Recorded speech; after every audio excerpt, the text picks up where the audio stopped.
बिल्वा एक शिव भक्त सद्गुरु। लगभग 400 वर्ष पूर्व मध्य प्रदेश के छोटे से गांव में एक व्यक्ति रहता था। उसका नाम बिल्वा था। वह बहुत अलग तरह का जीवन जीता था। वह प्रचंड और तीव्र स्वभाव का आदमी था। वह समाज के नियमों की परवाह नहीं करता था। भारत में एक परंपरा चली आ रही है जिसमें लोग सुबह सुबह मार्गों से होते हुए निकलते थे। वे सुबह सुबह घुप अंधेरे में अपने नगाड़े बजाते निकलते। वे नगाड़ों की ताल से लोगों को जगाते थे। सहज ज्ञान से अगर उन्हें कुछ दिखाई देता तो वे बता देते, अन्यथा वे प्रभु का गुणगान करते हुए आगे बढ़ जाते। शैव संस्कृति में ये परंपरा विशेष रूप से चली आ रही है, जहाँ इस विशेष कबीले के लोग संपेरे भी होते हैं। बिल्वा एक ऐसा व्यक्ति था जो सामाजिक ढांचे में कभी फिट नहीं हुआ और उसे एक विद्रोही की तरह देखा जाता रहा। उसके अनेक विद्रोही कर्मों में से एक ये भी था कि वह जाति प्रथा की कद्र नहीं करता था। इस कारण बहुत कम आयु में ही उसे पेड़ से बांधकर सांप से कटवाकर मृत्यु का दंड दिया गया। बिल्वा अपने कबीले का संपेरा था और उसे अपने काम से बहुत लगाव था। ये लोग जीवन को उसके असली रूप में जीते थे। उनके पास किसी वस्तु का संचय नहीं था। उनके पास कोई धन या संपत्ति आदि नहीं थी। वे सहज रूप से जीते थे और उनके जीवन में शिव बहुत महत्वपूर्ण थे। बिल्वा को सर्पों से लगाव था। अगर आपको विषैले जीवों से लगाव रखना हो तो आपको बहुत अलग तरह का इंसान बनना होता है।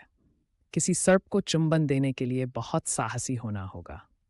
कोई ऐसा व्यक्ति जिसके लिए प्रेम ही सब कुछ, बाकी सब कुछ गौण हो जाता है। जीवित रहना भी गौण हो जाता है। वह भी कुछ इसी तरह का व्यक्ति था। एक ऐसा व्यक्ति जो सामाजिक ढांचे में कभी फिट नहीं हुआ और उसे एक विद्रोही की तरह देखा जाता रहा। उसके अनेक विद्रोही कर्मों में से एक ये भी था कि वह जाति प्रथा की कद्र नहीं करता था। इस कारण बहुत कम आयु में ही उसे पेड़ से बांधकर सांप से कटवाकर मृत्यु का दंड दिया गया। सारे शरीर में जहर फैल गया था और मृत्यु कुछ ही मिनटों की दूरी पर रह गई थी। वह उस समय अपने शरीर से जाती श्वास को देखने के सिवा कुछ नहीं कर सकता था। यह एक सजग व सचेतन घटना की बजाय एक संयोग था। यह एक साधना की बजाय एक अनुग्रह था। जब उसने अपनी श्वास पर ध्यान रमाया, जो केवल कुछ ही क्षणों के लिए शेष थी, तो एक नई आध्यात्मिक प्रक्रिया आरंभ हुई। वह शिव का परम भक्त था। हमारा मंत्र शंभो उसी युग से आया है। उस समय आप उसे सही मायनों में कोई आध्यात्मिक साधक नहीं कह सकते थे। वह एक भक्ति था, परंतु सही मायनों में एक आध्यात्मिक साधक नहीं था। अपने जीवन के उन अंतिम क्षणों में उसने अपनी श्वास पर ध्यान दिया। सर्प का विष हृदय तंत्र पर अपना प्रभाव दिखाता है।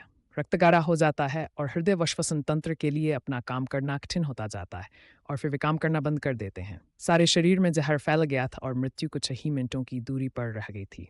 वह उस समय अपने शरीर से जाती श्वास को देखने के सिवा कुछ नहीं कर सकता था। यह एक सद्गुस्चेतन घटना की बजाय एक संयोग था। यह एक साधना की बजाय एक अनुग्रह था। जब उसने अपनी श्वास पर ध्यान रमाया, जो केवल कुछ ही क्षणों के लिए शेष थी, तो एक नई आध्यात्मिक प्रक्रिया आरंभ हुई जिसने उस व्यक्ति के भविष्य को कई तरह से बदल दिया। वह अपने अगले जन्म में परम प्रकृति का तीव्र साधक बना। शिव ही उसका जीवन हो गए। दोस्तों, एक ऐसी भक्ति की कहानी आप लोगों को कैसी लगी? अगर अच्छा लगा हो तो फिर हमारे चैनल को सब्सक्राइब करके बेल आइकॉन दबा के दीजिए, ताकि शिव कथा सबसे पहले आपके